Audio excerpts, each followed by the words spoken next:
观众朋友、网友朋友，大家好，我是付先生。美国海军方面日前发布消息说，他们已经成功的对 AAR-GM-ER 反辐射导弹进行了第一次试射，那么标志着 AAR-GM-ER 反辐射导弹进入到了一个新的发展阶段。那么这款反辐射导弹集中了美国当前最先进的一些技术，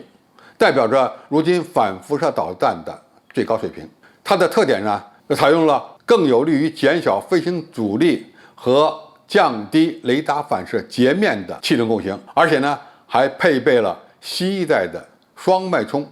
固体火箭发动机。那么这样的一种重量轻、射程远、攻击精度高又具备隐身能力的反辐射导弹，是不是就代表着未来的发展方向呢？首先我们来看看射程。据说呢，这款新型的反辐射导弹的射程要比过去比较著名的 AGM-88 的导弹射程呢有了大幅度的提升，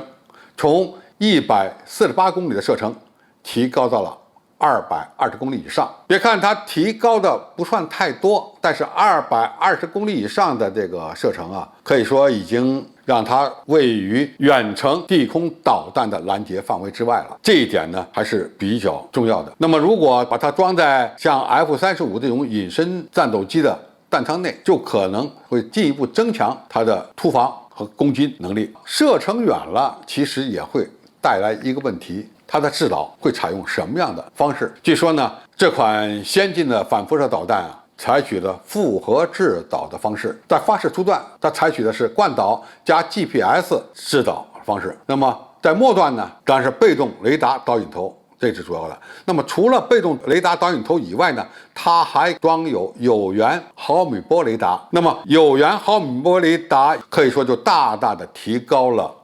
它的攻击精度。这还不算，即使是对方的雷达或者通信系统临时关机，它也能够根据相关的记忆继续对锁定的目标发动攻击。这一点呢，可以说在反辐射导弹这个领域啊，它又有了较大幅度的提升。这还不算，这弹体内呢还集成了双向数据链和数字地形数据库。那么在整个飞行过程中，引导的精度可以提升，同时还可以根据战场的情况随时改变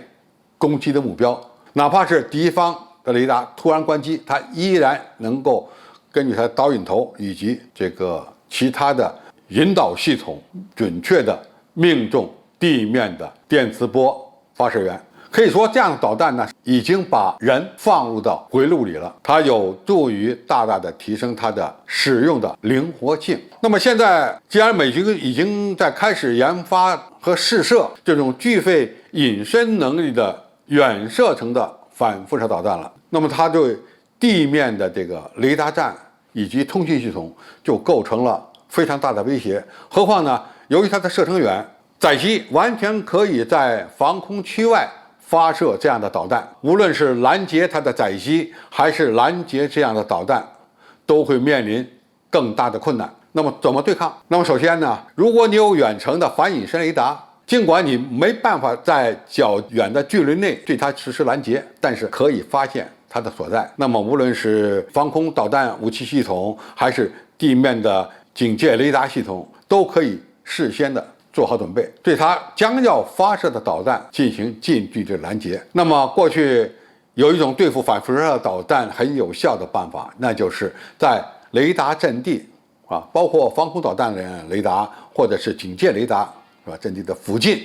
再增设1到2个电磁波的发射源，让反辐射导弹难以判断真正的雷达阵地的所在。因此呢，它很可能最终由于无法判定哪个是真目标，哪个是假目标，很可能就会一脑袋扎向2个电磁发射源的中心，最终呢导致攻击失败。当然，对付反辐射导弹的技术方法手段是多种多样的。那么随着敌方反辐射导弹技术水平的提升，那么对抗反制的手段也必须相应的改进，才有可能在未来的战场环境中立于无外之地。当然，除了有矛就有盾之外呢，类似的先进的矛，我们国家呢也完全有能力研制。比如说导弹的引力技术，对我们来讲现在已经不是什么难事了。那么增大导弹射程的这种双推力发动机，我们基本上也具备。那么在这样的情况下，开发出同类型的甚至更强的反辐射导弹，我想中国的有关设计部门也是完全可以做到的。好，